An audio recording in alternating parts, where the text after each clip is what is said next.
Greek mythology is filled with stories of the gods inflicting gruesome horrors on the mortals who angered them.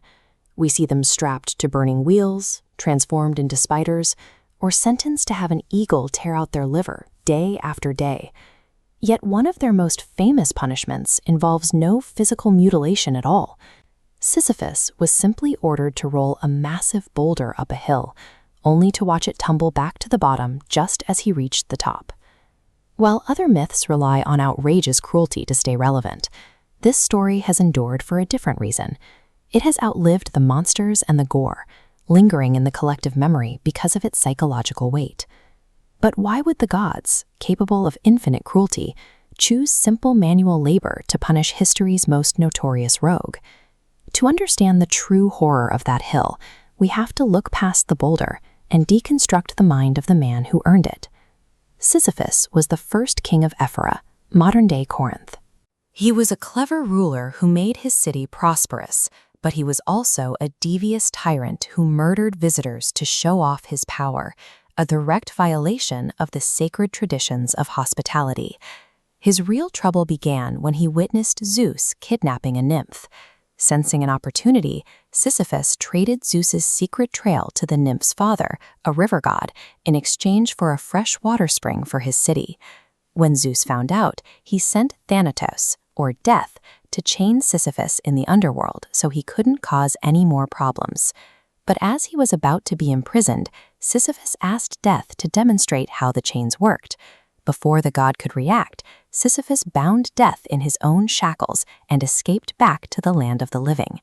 With Death trapped in a dungeon, mortality stopped working. No one could die.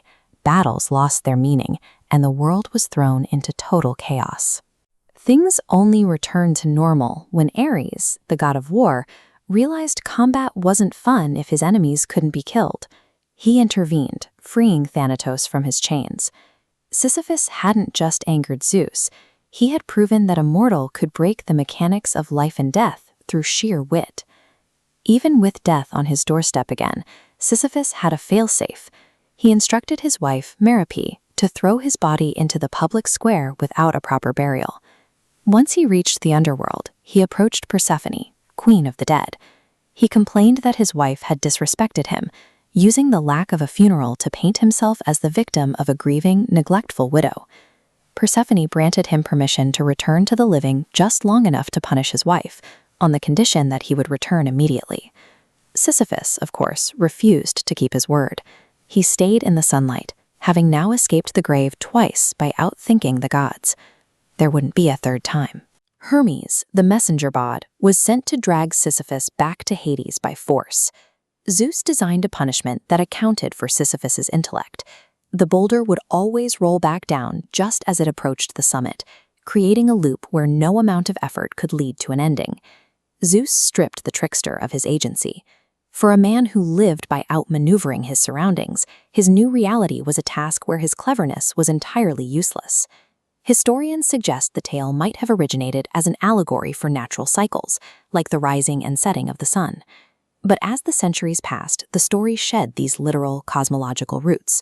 The image of the boulder remained, evolving into a standalone metaphor for any labor that offers no progress and no end. This was the starting point for philosopher Albert Camus in his essay, The Myth of Sisyphus. He argued humanity is engaged in a similar struggle.